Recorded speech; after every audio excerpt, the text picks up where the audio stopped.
Plugged, an inclusive show founded by two best friends who wanted to create a safe space to discuss everything from breaking generational repeats to building generational wealth. Join us as we unpack important topics and reconstruct our thought process so we can connect with each of you and all become our best selves.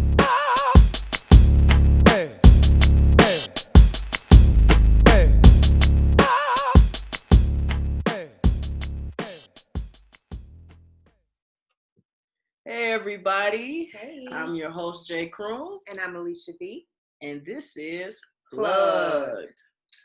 Okay, so welcome back guys. This is episode 3. And today we have somebody very, very special on our show. My longtime family friend, Ashley Nazon. She is a licensed clinical social worker, all the way from Florida, here to talk to us today. So Ashley, go ahead, introduce yourself to the people, tell them a little bit about yourself and your credentials.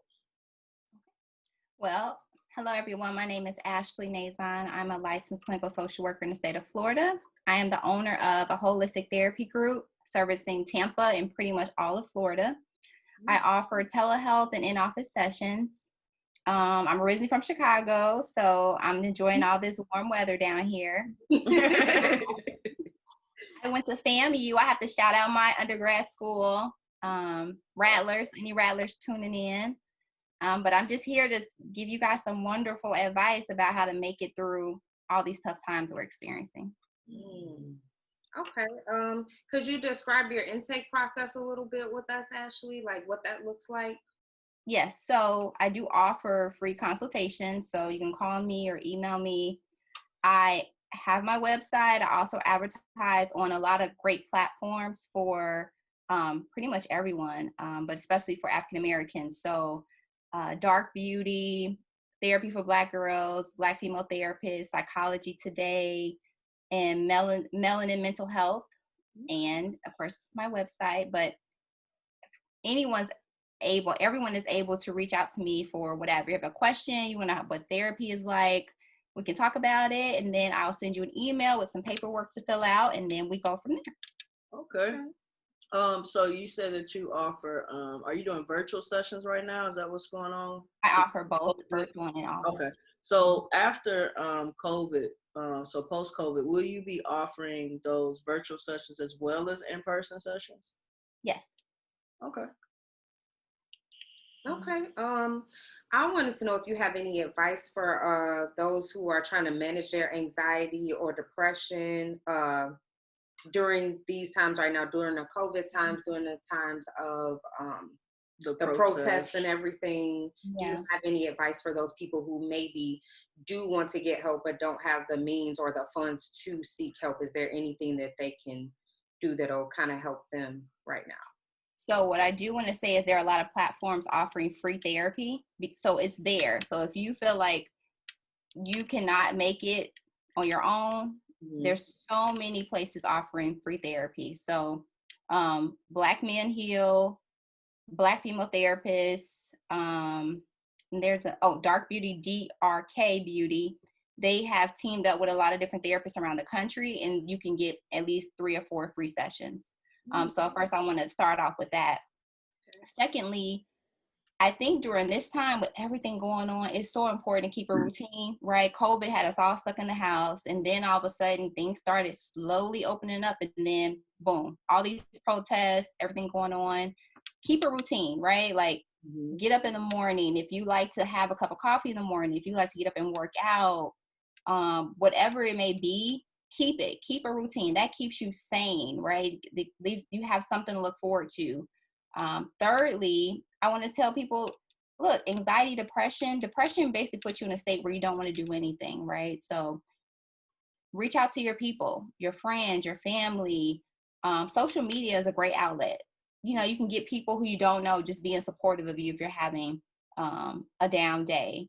But I definitely encourage exercise. Watch what you're eating. If you can eat healthy, eat healthy. People don't understand the effects of eating a bunch of like junk food or greasy foods and how that can actually affect your mind and the way your body functions. If you are spiritual, take some time to reconnect with your higher power even when you don't feel like it, right? It's about pushing through all those moments.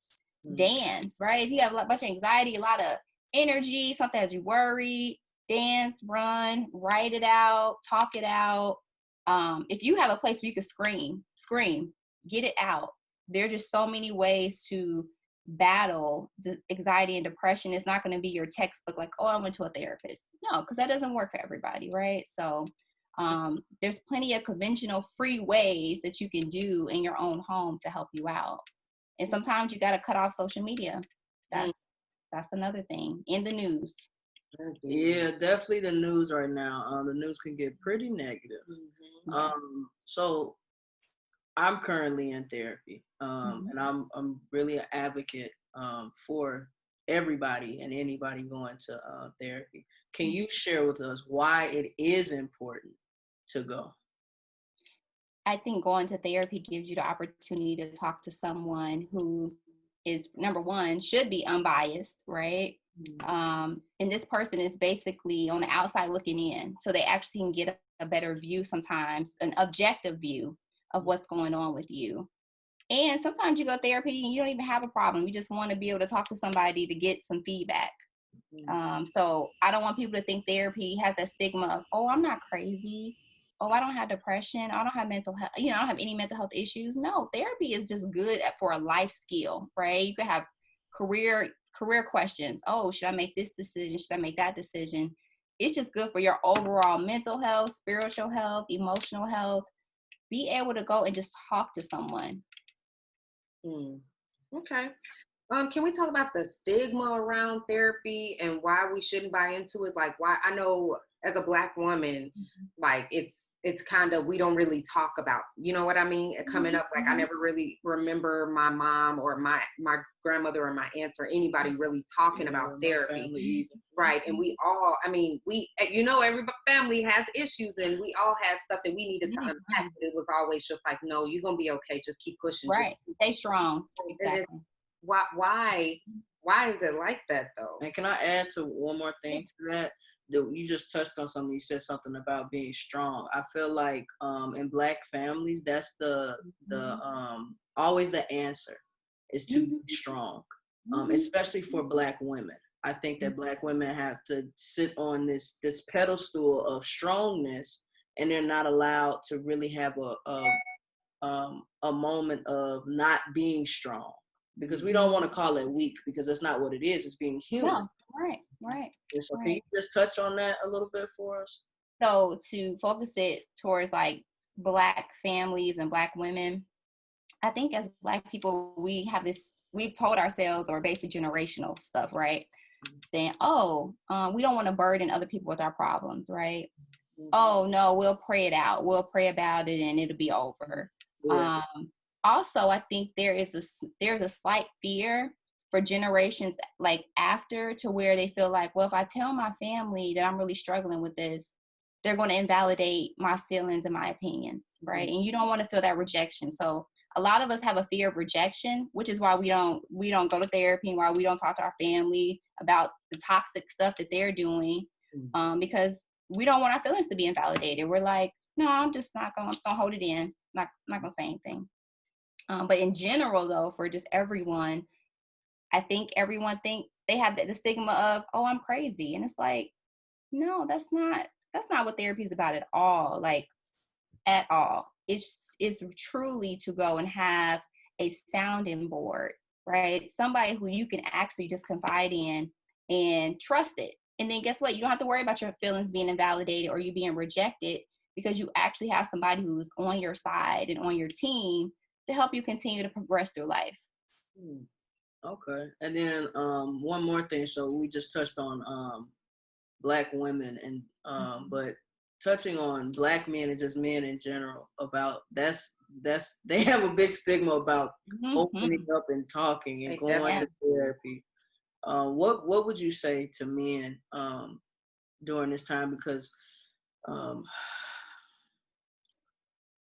and when I say men, cisgender men, and just masculine presenting people in general, I think that it's a little bit of a struggle. I didn't have an issue with it, just for different reasons, because I did my own research and you know, fact checked and things of that sort. And then I had friends who had been in therapy, so I was able to talk with them.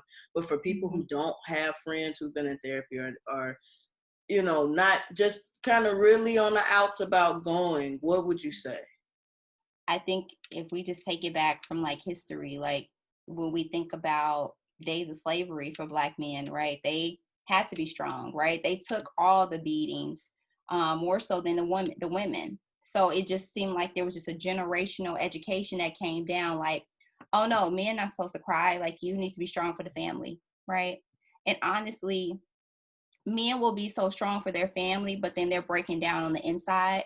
And then people don't really talk about like Black males and suicide rates, right? Like, because that's real. Like Black men are out here committing suicide because they're so busy being strong for everybody else.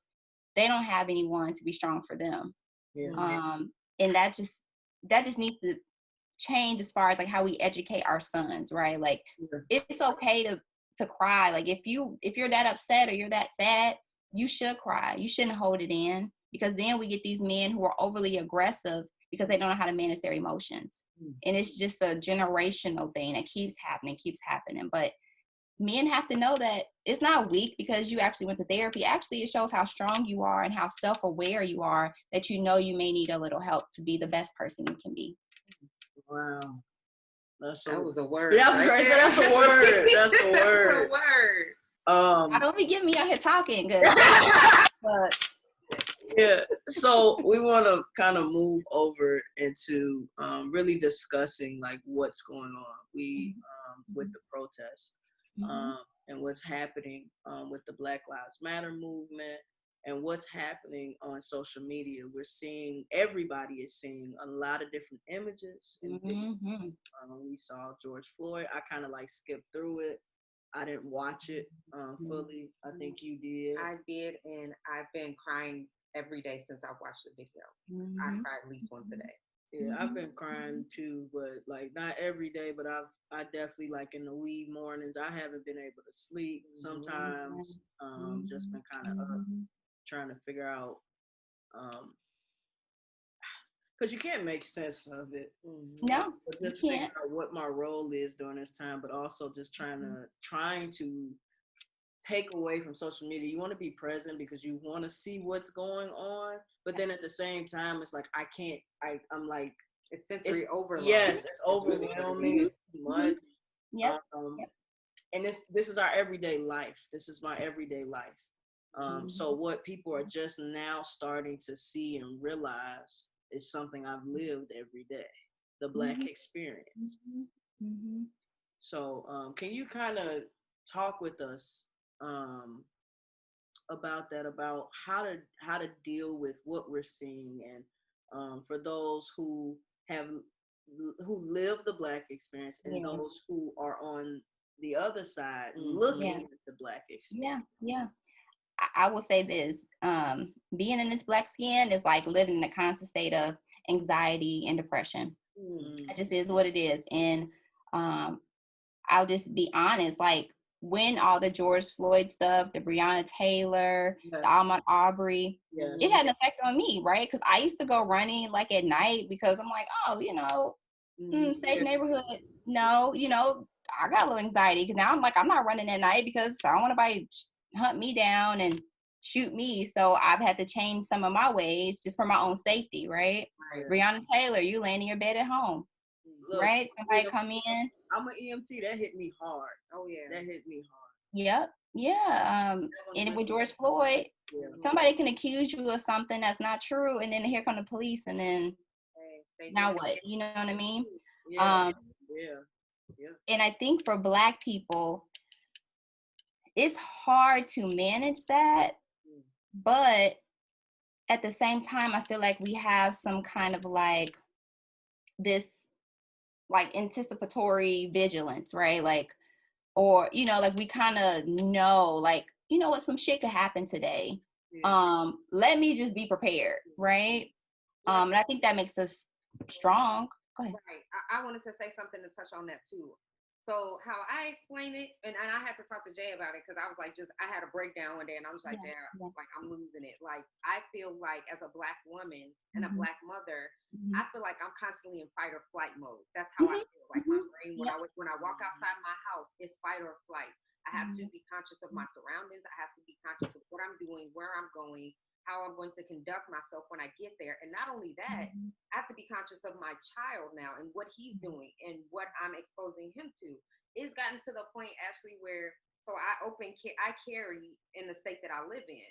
It's gotten so bad that like I carry, but I carry in my purse. So I give my son my wallet in case I get pulled over, so that I don't have to go in my purse because my anxiety is that bad.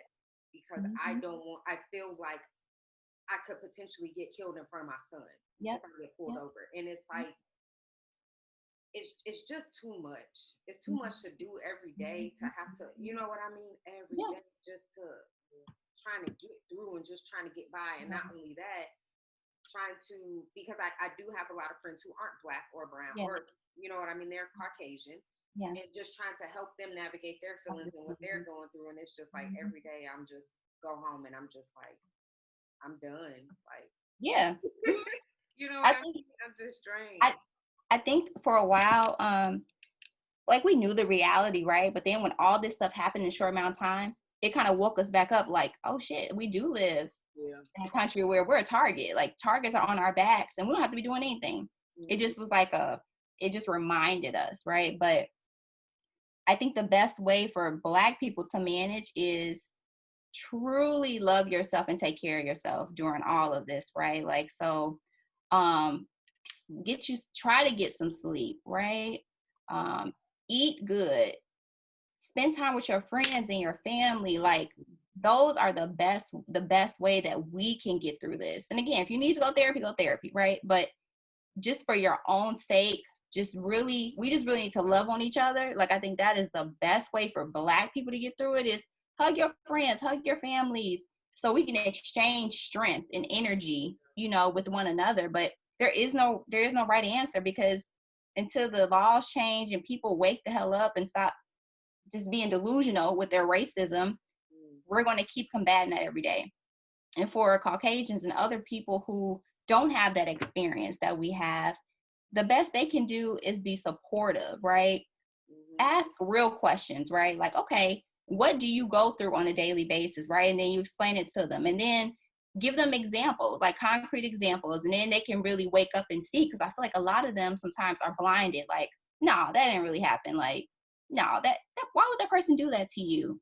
And it's like, yeah, because people are out here and they have ill will towards people. Like, you know, education is the best way that they can be our allies and actually stand up for us when they see some stuff popping off. They need to step in, right? Like, be our ally.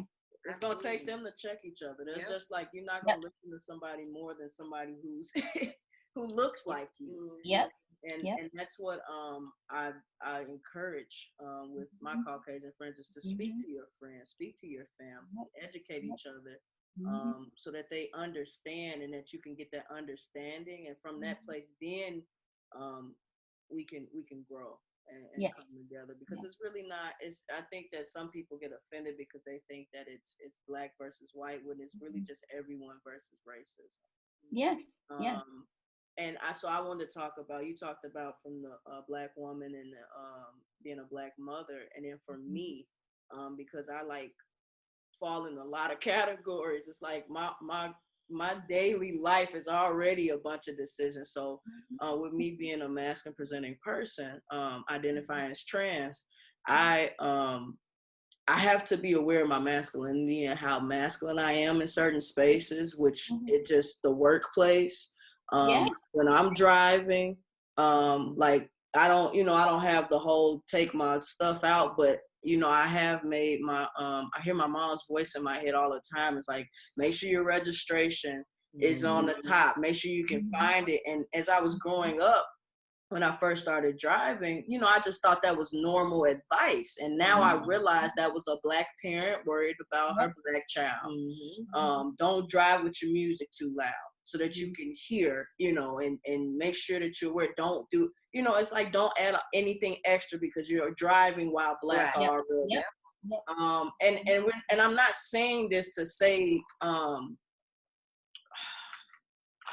to point the finger, but it's like black parents have to have an extra conversation that I feel like other parents do not. Absolutely. And possibly brown parents as well. Mhm. But like there's some extra worry in there, and there's some extra things that you have to talk about. You have to talk about at the age of like so young as a child. Talk about if the police stop you. I've been spread out over the car. I've never been arrested. I don't just for walking. I've been pulled over 5 times in 1 month, and one ticket came out of that was like for a stop sign. So like I understand what it means, and again, the black experience every day. And then on top of that, how I identify, how people see me, how they choose to view me. It just adds on extra because one of the people, Tony McDade, was killed by cops, a black trans man, and there's a lot to that story. Yeah, it's not coming out. Black trans lives, just and then we see it. Just like when we start talking about Black Lives Really Matter, we really have to mean children and women and men, non-binary people, and black trans life. We have to mean everybody for us. Everybody with our skin. Yes, right. yes. We have to really mean that. And I think that people want to put dividers and and labels, and then when we really just talk, I'm first and always black. Yeah, that's the first thing people see. And that's it. You know what I mean? And so it's just like, well, why my black folks won't accept me, and then I got to deal with this over here. And so this is already, just such a heavy, just heavy to deal with daily. And so I just wanted to bring that to the forefront, because then you do have, of course, like I said, first black, but not a but and, because I'm really big on that. We have to move from but, which is exclusion, to and, which is inclusion. So I'm black and I'm trans, she's black and she's a woman. She's black and she's a mother. And so we have to move the conversation to and. But what do you say to people right now that fall into multiple categories like I do? I already was in, a different space, dealing with other things and trying to navigate. And now, COVID, of course, brought up things. And then the protests, which is bringing change. But how do you navigate through all of that? What do you do? So yes, there's a whole extra set of anxiety and depression that comes with our society and the trans community. It's just a whole another set of everything.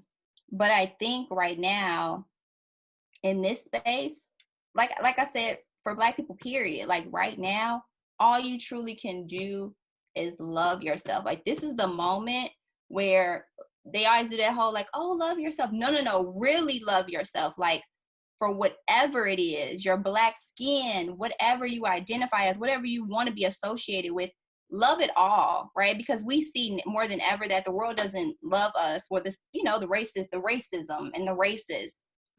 They doesn't love anything else about us, right? So as a community, as a Black community, and that includes everyone, right? We truly, really just need to love on ourselves. This is when you should be valuing everything about you. Just because somebody else hates us so much, that should make us love ourselves even more. So I really stress that, like, self-love is the biggest thing that's going to get us through this. I agree with that. Is there anything else that you wanted to share or give to the people before we close out? Let's see. Oh, I would say like the biggest thing people should do now is really practice mindfulness, and that's just really staying very conscious about your thoughts. So whether you get angry, sad, mad, even when you're happy, truly take the time to really figure out what's triggering that. Or is it certain environments, or did someone say something to you because being mindful really can help you control how you feel, right? Because if it's something you get sad and you're like, oh, I'm sad because somebody didn't do something for me, right? And it's like, am I really wasting my energy on that? Like, really take the time to process your thoughts, because sometimes you may just be wasting your energy. So, but just be mindful of your thoughts, mindful of the people you put in your life, your environment. That is key. Okay. Thank you. Well, we appreciate you being on the show today. I feel like we both did like a deep, I know. right? Like a deep, sound like we just had a therapy session. So give us your credentials again. You have a contact information. Sure. Okay, so I'm a licensed clinical social worker in the state of Florida, and my website is www.ahthgroup.com. And you can send me a message through my website. You can also reach out to me. My phone number is 813-530-5257. And I'm more than happy to be a support for whoever needs it. All right. Thank you so much. Ashley. We appreciate you. Thanks for having me. So this is plugged, and we want to let you know sometimes it's okay to unplug. And so I'm your host, Jay Croom. I'm Alicia B. And peace and blessings. Peace and light.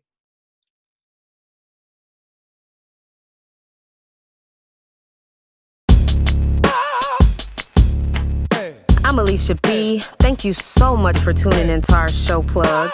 Like, comment, subscribe, and hit that share button. Until next time, peace and blessings. Share.